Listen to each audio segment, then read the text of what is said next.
का स्वागत है बैंक से दिनों चैनल पर। आज जो हम कवर करेंगे 3 और 4 अगस्त का डेली करंट अफेयर्स कवर करेंगे। ये कल का न्यूज़ है, मेरा वाईफाई खराब हो गया जिसकी वजह से मैं इसको कंडक्ट नहीं कर पा रहा था, बट अब आज जो इसको कवर करेंगे और इसमें जितने भी न्यूज़ मिलेंगे आज के वीडियो में वो सारे के सारे इंपॉर्टेंट टॉपिक या तो इंपॉर्टेंट न्यूज़ हैं। तो आज का जो सेशन है बिल्कुल भी मिस मत करना, ठीक है। तो पहले बढ़ते हैं बैंकिंग अवेयरनेस की तरफ से, और बैंकिंग अवेयरनेस में पहला न्यूज़ जो है वो सेबी की तरफ से आ रहा है कि सेबी ने अनाउंस किया है new implementation date for nomination process, और ये नॉमिनेशन प्रोसेस जो है वो म्यूचुअल फंड और डीमैट अकाउंट के लिए किया गया है। मतलब पहले कुछ और डेट रखा गया था और अभी के टाइम पे कुछ और डेट रखा गया है नॉमिनेशन प्रोसेस के लिए। तो हम डेट पाने से पहले नॉमिनेशन जो प्रोसेस है उसको फ्रेमवर्क पढ़ते हैं। तो इसके अंतर्गत जो भी पर्सन हैं जिनके पास भी म्यूचुअल फंड या तो डीमैट अकाउंट है उनको नॉमिनी अपना रखना पड़ेगा, या नहीं भी रखना तो भी वो बता सकते हैं, क्योंकि इधर लिखा हुआ है ऑप्ट आउट ऑफ नॉमिनेशन। मतलब अगर पर्सन को जो है जो भी इन्वेस्टर्स हैं उनको अगर नॉमिनी नहीं रखना तो उसके बारे में भी बताने के लिए बोला गया है। अगर मान लेते हैं कि जो इन्वेस्टर है वो किसी वजह से जो है मर गया, ठीक है, एक्सपायर हो गया, तो उस केस में अगर जॉइंट होल्डर अकाउंट रहेगा तो उस केस में जो भी पर्सन जिसके नाम पे जो है सर्वाइवर के नाम पे जो है लिखा रहेगा वो अकाउंट, उसके पास जो है सीधे का सीधा वो पूरा का पूरा जो भी पावर बोल सकते हो, ठीक है, अकाउंट का पावर या तो जो भी पैसा है वो पहुंच जाएगा विदाउट एडिशनल केवाईसी, ठीक है। अगर पर्सन ने जो है अगर सर्वियर के तौर पे रखा हो तो तभी होगा ये, ठीक है। तो ये जॉइंट अकाउंट जो रहता है उसमें कुछ डिफरेंट टाइप्स रहते हैं, तो इसके बारे में ऑलरेडी बैंक अवेयरनेस में पढ़ा रहेगा, स्टैटिक बैंक अवेयरनेस में। तो उसमें अगर सर्वियर अगर रख दिया हो तो उस केस में ही ये चीज़ होगी। एक चीज़ यहाँ पे याद रखना कि मैंने आप बोला है कि पर्सन जो है वो नॉमिनी नहीं भी रख सकता, उसकी मर्जी होगी। ये चीज़ थोड़ा ध्यान देना क्योंकि आगे हम इसको कवर करेंगे। अब बात करते हैं जो डेट्स हैं, कौन कौन से डेट्स जो हैं रखे गए हैं और कौन कौन से डेट जो हैं ऑलरेडी चले गए हैं। अगर बात करें फेज़ 1 की, तो फेज़ 1 जो है 1 अप्रैल 2025 में ही हो चुका है। फेज़ 1 के अंतर्गत वो इन्वेस्टर्स को कवर किया गया है जो ऑलरेडी जो है जो कि ऑलरेडी म्यूचुअल फंड और डीमैट अकाउंट चला रहे हैं, और उनके लिए टाइम रखा गया था कि वो जो है अपना जो भी नॉमिनेशन है, जो भी नॉमिनेट जिसको भी करना चाहते हैं वो कर सकते हैं। ये लीगल हेयर भी हो सकते हैं नॉमिनी, या तो नॉन लीगल हेयर भी हो सकते हैं, ठीक है। इसके बारे में हमने ऑलरेडी पढ़ा हुआ है कि नॉमिनेशन जिसको भी नॉमिनेट किया जाता है उसकी रिस्पॉन्सिबिलिटी होती है कि वो पैसा जो लीगल हेयर तक पहुंचाया जाए, या तो लीगल हेयर में अगर चाहे तो लीगल हेयर जो भी रहेगा वो अगर कंप्लेंट करना चाहे, या तो वो अगर चाहता है कि उसके पास पैसे आना चाहिए, ना कि जो नॉमिनेशन जिसको भी कर रखा हो, कोई भी हो सकता है, कोई अंकल हो सकता है, कोई दूसरा कोई फ्रेंड हो सकता है, तो उसके पास पैसा ना रहे तो उस केस में वो केस भी कर सकता है। तो वो पैसा पूरा का पूरा जो लीगल हेयर को ही मिलता है हर एक सिचुएशन में, ठीक है। तो नॉमिनेट करने का ये नहीं कि पैसा उसका हो गया, उसकी एक जिम्मेदारी होती है कि वो जो पैसा है वो लीगल हेयर तक पहुंचाया जाए, ठीक है। तो लीगल हेयर नहीं बनाया जाता तो वो नॉमिनेशन वाला जिसको नॉमिनेट किया गया था उसकी रिस्पॉन्सिबिलिटी होती है। तो मैंने फेज़ 1 के बारे में बता दिया। अब हम फेज़ 2 के बारे में समझते हैं कि फेज़ 2 का जो डेट रखा गया वो अगस्त 8 2025 रखा गया। पहले जो रखा गया था वो 1 जून 2025 रखा गया था, 1 जून 2025 रखा गया था, और अभी के टाइम पे जो डेट चेंज किया गया है वो 8 अगस्त 2025 है, ठीक है। तो जो 8 अगस्त 2025 है ये फेज़ 2 है, और फेज़ 2 के अंतर्गत जो नए इन्वेस्टर्स हैं जिन्होंने नया म्यूचुअल फंड ओपन किया होगा या नया जो है डीमैट अकाउंट बनाया होगा उनको जो है अपना नॉमिनी उसी टाइम फिल करना पड़ेगा। अब फेज़ 3 के बारे में बात करें तो फेज़ 3 का जो आपको मिलेगा, पहले जो डेट था 1 सितंबर 2025 था, अब इसको बढ़ा के दिसंबर 15 2025 कर दिया गया। अब फेज़ 3 के अंदर क्या कहा गया है कि फेज़ 3 के अंतर्गत update for the existing account, जो भी एग्जिस्टिंग अकाउंट है जिसके पास कोई नॉमिनी नहीं है वो अपना अकाउंट अपडेट कर सकता है। नहीं, अगर ये तीनों फेज में भी कोई किसी ने कुछ भी नहीं किया तो उनका जो भी ट्रांजैक्शन है वो फ्रीज भी हो सकता है, ऐसा कुछ कहना है सेबी का, ठीक है। तो मैंने यहाँ पे एक वर्ड बोली थी कि नॉमिनेशन सिलेक्ट करने का ऑप्शन है कि नॉमिनेशन आप कर भी सकते हो नहीं भी कर सकते हो, लेकिन इसके बारे में बताना पड़ेगा कि आपको नॉमिनी रखना है कि नहीं। अगर आपने नहीं बताया कि मुझे नॉमिनी नहीं रखना या मुझे नॉमिनी रखना, इसके बारे में कुछ भी नहीं बताया, तब भी जो है म्यूचुअल फंड या तो जो डीमैट अकाउंट है वो ब्लॉक हो सकता है, ठीक है। ये चीज ध्यान देना। नेक्स्ट चलते हैं एनपीसीआई के ऊपर बढ़ते हैं। National payment corporation of India ने एक नया गाइडलाइन लॉन्च किया जो कि 1 अगस्त 2025 से एप्लीकेबल हो गया है। कुछ मेजर चेंजेस किए गए हैं ऑन यूपीआई जो कि आपको भी इम्पैक्ट करेगा, ठीक है।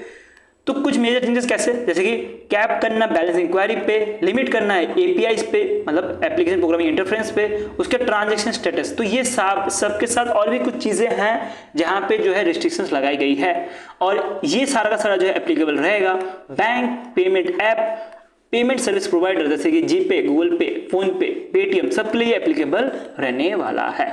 पहले तो बात करते हैं कि जो बैलेंस इंक्वायरी कैप है ये लगाया गया है।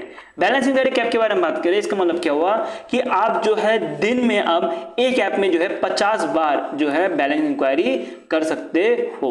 बहुत बड़ा नंबर दिया है, 50 बार कर सकते हो, बट ये धीरे धीरे इसको रिड्यूस करते हुए जाएंगे।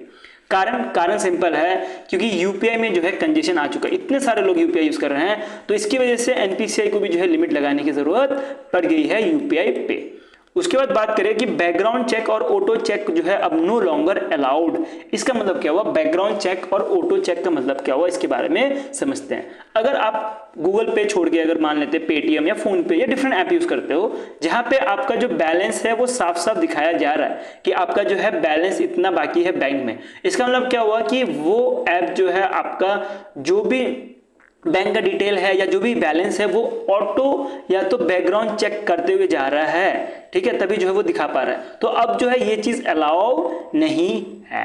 अगर मान लेते हैं कि 50 का जो लिमिट है वो आपने क्रॉस कर दिया, उस केस में जो है आपका जो भी बैलेंस इंक्वायरी है वो ब्लॉक भी किया जाएगा 24 घंटे तक। ये चीज पे थोड़ा ध्यान देते हुए चलना, ठीक है। अगर 50 से भी ज्यादा अगर आपने मान लेते कि आपने क्या कर दिया, आपने जो है ट्रांजेक्शन कर दिया, मतलब कि बैलेंस इंक्वायरी कर दिया, तो उस केस में जो है 24 घंटे तक ब्लॉक किया जाएगा, ऐसा कुछ कहना है एनपीसीआई का।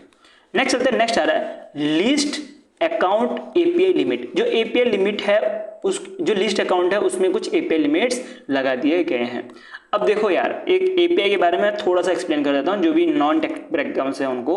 देखो, एक मान सकते हो कि एनपीसीआई है जिसके पास यूपीआई का इंफ्रास्ट्रक्चर है, और एक बैंक है, मान लेते हैं एसबीआई है, या तो कोई पेमेंट एग्रीगेटर है, ठीक है, या तो कोई पेमेंट एग्रीगेटर है, जीपे मान लेते हैं, ठीक है, पेमेंट एग्रीगेटर है। तो ये सारे के सारे जो है एक दूसरे के साथ बैलेंस इंक्वायरी या तो जो ट्रांजेक्शन जो हो पाता है वो एपीआई के थ्रू ही हो पाता है, एप्लीकेशन प्रोग्रामिंग इंटरफेस के थ्रू ही हो पाता है, सबके बीच में कम्युनिकेशन। तो इस एपीआई के बीच में भी एक रिस्ट्रिक्शन लगा दी गई है कि वो मैक्सिमम जो है 25 बार पर डे पर ऐप जो है वो जो भी बैंक लिंक है वो देख सकता है। आपको भी पता होगा, आपने भी जब भी आप बैंक को लिंक करते हो, ठीक है, बैंक अकाउंट को लिंक करते हो, तो उस केस में आप जो है अगर आप लिंक कर रहे हो तो पहले कोई लिमिट नहीं थी ऐसा कि आप कितने बार भी लिंक कर सकते हो, अनलिंक कर सकते हो, और व्यू कर सकते हो कौन कौन से बैंक में लिंक्ड है। बट अब जो है 25 टाइम जो है उस पर लिमिट लगा दी गई है।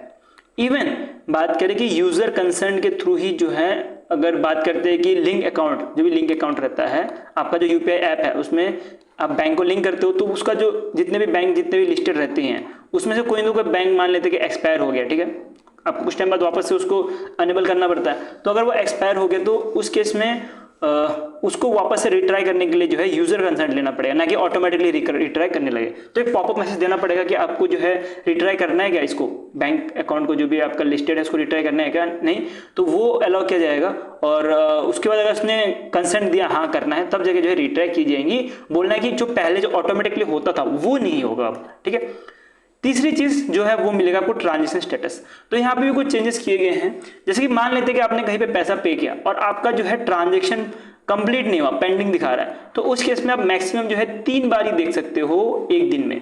और ये 3 बार देखने का गैप भी जो है 90 सेकंड के अंतर्गत रखा गया। मतलब एक बार देखा तो 90 सेकंड वेट करना पड़ेगा कि ट्रांजेक्शन हुआ कि नहीं, फिर दूसरा बार देखा, फिर तीसरी बार, फिर 90 सेकंड वेट करना पड़ेगा, फिर तीसरी बार देख पाओगे, और तीसरी बार के बाद जो है आप नहीं देख पाओगे, आपका जो है ब्लॉक हो जाएगा पेंडिंग स्टेटस देखने का। कारण सिंपल है, कंजेशन कम करना, इसी के लिए जो है ये चीज की गई है। और रिट्राई लिमिट जो है 4 टोटल ट्रांजेक्शन अटेम्प्ट करने की वो दी गई है। इसका मतलब क्या हुआ, इसके बारे में समझते हैं। अब मान लेते हैं कि आपने किसी दोस्त को जो है 500 रुपए दिए, आपने क्या किया, दोस्त को किसी को 500 रुपए दिए। अब वो 500 रुपए उसके पास गए नहीं, किसी वजह से उसका यूपीआई का जो आईडी है वो खराब है, बैंक का सर्वर खराब है, एसबीआई का सर्वर खराब है, कुछ भी हो सकता है। तो उस केस में आप जो है 4 बार ही जो है मैक्सिमम ट्राई कर सकते हो। पहले कुछ लिमिट नहीं रखी गई थी, बट अभी के टाइम पे 4 बार जो है ट्रांजेक्शन कर सकते हो बस, ठीक है। तो ये चीज जो है बताई गई है एनपीसीआई के द्वारा ट्रांजेक्शन स्टेटस में। नेक्स्ट जो आपको मिलेगा auto paying scheduling in non peak hour.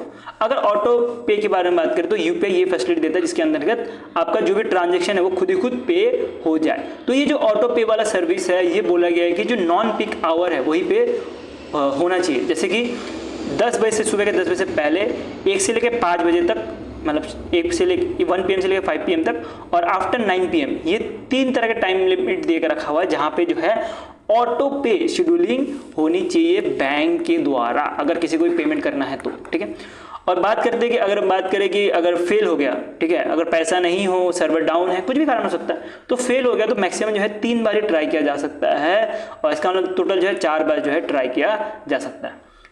इसके साथ ही बोला गया है कि पेमेंट करने से पहले जो है जो भी पर्सन को पेमेंट किया जा रहा है उसका नाम और ट्रांजैक्शन कितना की जा रही है उसकी समरी एक प्रॉपर प्रोवाइड करने के लिए बोला गया है बाय द एनपीसीआई। गोल क्या है कि जो गलती से जो किसी को पैसे भेज दिए गए हों 2000 रुपये की जगह 20,000 रुपये, या किसी पर्सन को, जैसे मेरा नाम हीरक है, हीरक की जगह हीरा को किसी को भेज दिया गया हो, तो ये सारी चीज़ जो है अगर ना हो तो इसी के लिए जो है ये चीज़ भी करने के लिए बोला गया है। और इसके साथ बात करें कि अगर नॉन कंप्लायंस दिखाया गया हो तो एपीआई पर रजिस्ट्रेशन लगाई जा सकती है।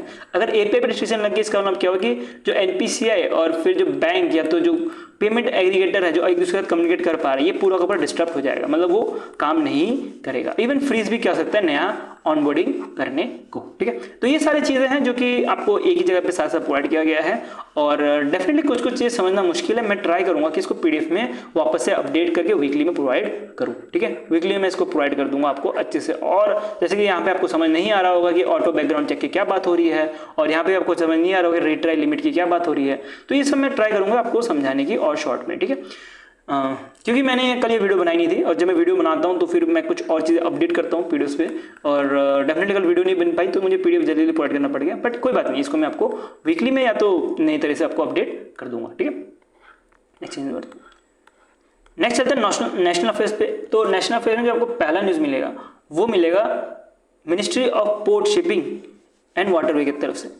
तो ministry of port shipping and waterway जो है सोनोवाल जी हैं, तो इन्होंने लॉन्च किया है ग्रीन हाइड्रोजन प्लांट, और इसको गुजरात में जो है कांडला में जो है इसको लॉन्च किया गया, ठीक है। तो इसको बनाया गया, या प्लांट देख सकते हो, इसको बनाया गया है दीनदयाल पोर्ट अथॉरिटी में, ठीक है।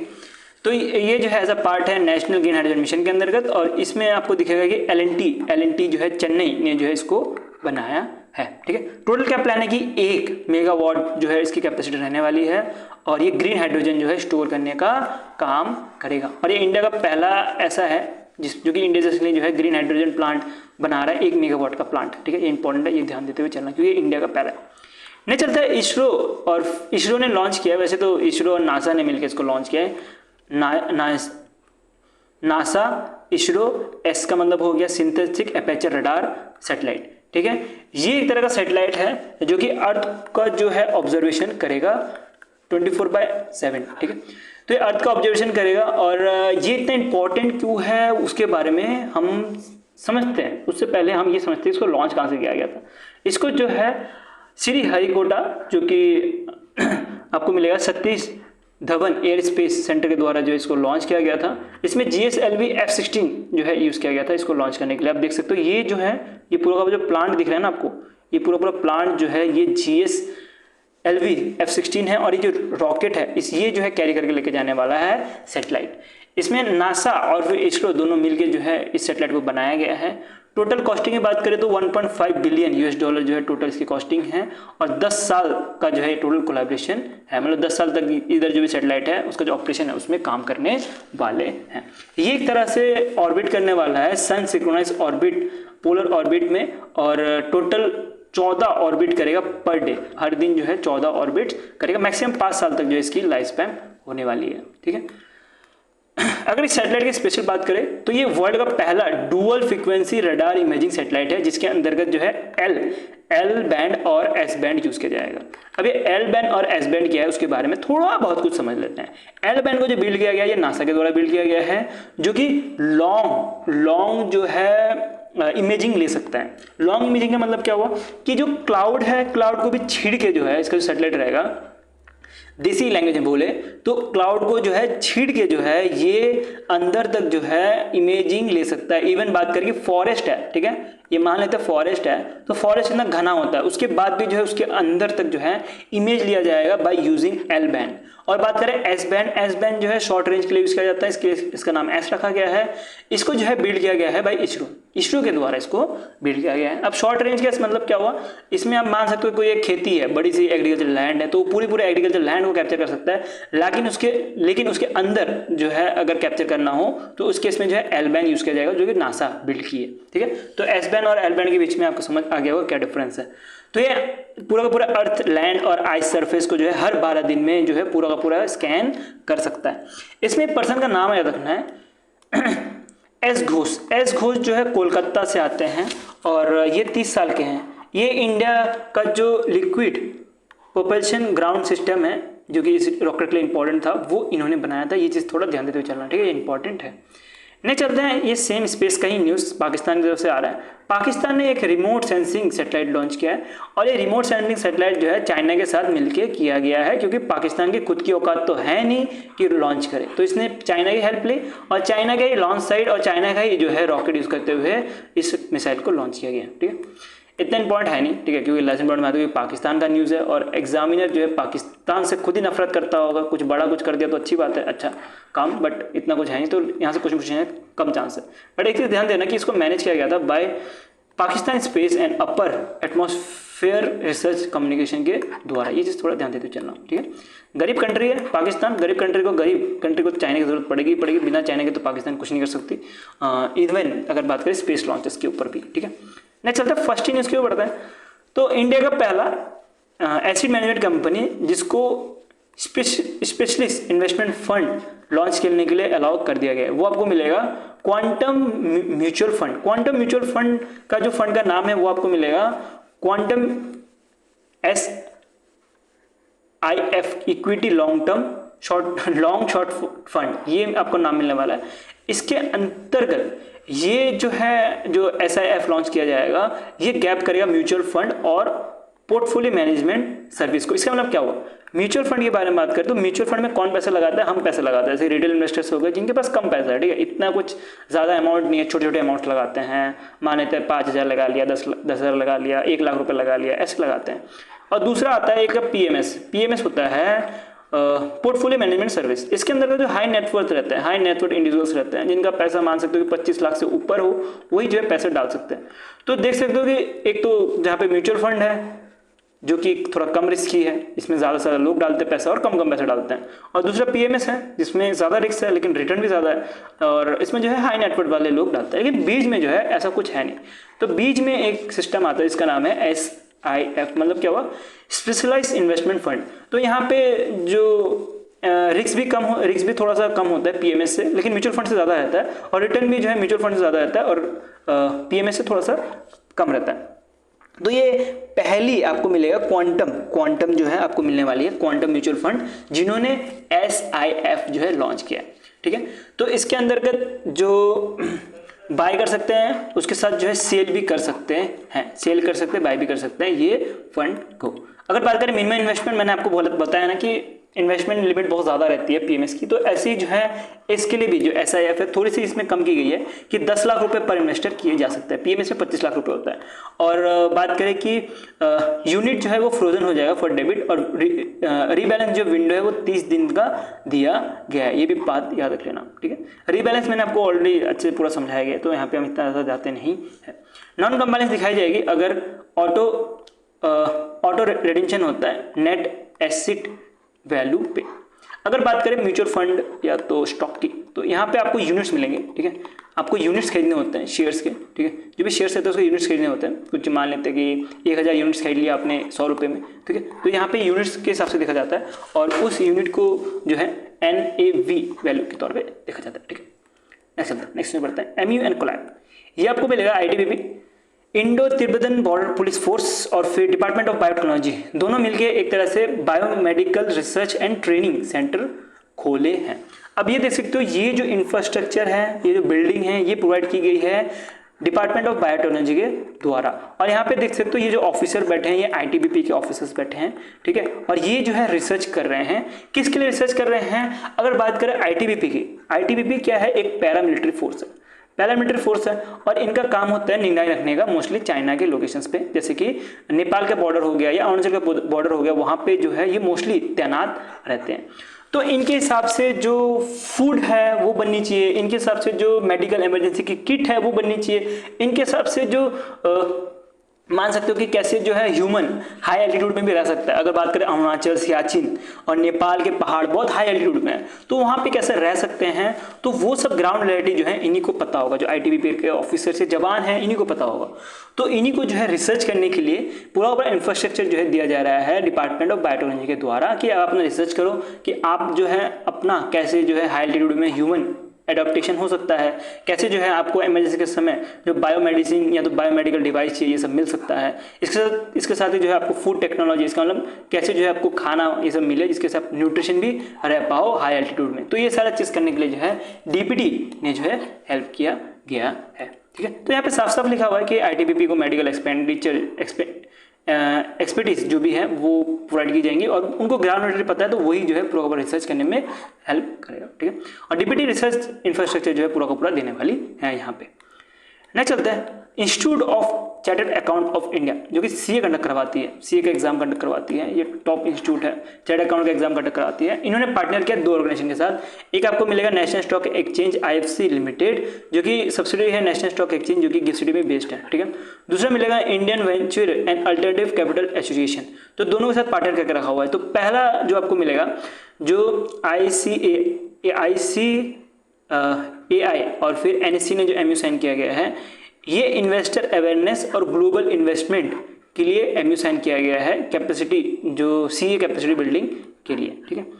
तो मोस्टली फोकस चाहिए कि जो एजुकेशन है वो प्रोवाइड की जाए ऑन डेरिवेटिव फाइनेंशियल इनोवेशंस और फिर इंटरनेशनल इन्वेस्टिंग कैसे की जाए वो सब के लिए जो है जागरूक करने के लिए ये एमयू साइन किया गया है। नेक्स्ट एमयू जो आपको मिलेगा वो Indian venturi and alternative capital association का मिलेगा, जिसके अंतर्गत प्लान है कि एक्सपर्ट ग्रुप को जो है सेटअप किया जाएगा ऑन अल्टरनेटिव कैपिटल इश्यूज पर। तो ये जो है प्लान है जिसकी वजह से जो फ्रेमवर्क है उसको रिपोर्टिंग फ्रेमवर्क है उसको स्टैंडर्डाइज किया जाए। नेक्स्ट चलते हैं बुक। ये बुक जो है दिलीप कुमार जी के ऊपर लिखी गई है, the man who become cinema. ये देख सकते हो the man who become cinema, Dilip Kumar Ashok Chopra ji के द्वारा इस बुक को लिखा गया, जिस बुक के अंतर्गत जो है पूरा का पूरा दिलीप कुमार के बारे में बताया गया, कैसे जो इनकी एक्टिंग है, मेथड एक्टिंग है, वो सब जो है इस बुक में बताया गया है। इस बुक को रिलीज किया गया बाय पेंगुइन रैंडम हाउस, जो कि एग्जाम में आजकल पूछा नहीं जाता, पहले पूछा जाता बट आजकल पूछा नहीं जाता। अगर दिलीप कुमार जी के बारे में बात करें, दी ट्रेजेडी किंग भी इनको बोला जाता था। तो इनके ऊपर जो है बुक लिखी गई है, इनका नाम भी याद रख लेना शॉर्ट फॉर्म में जो भी इनको कहा जाता था।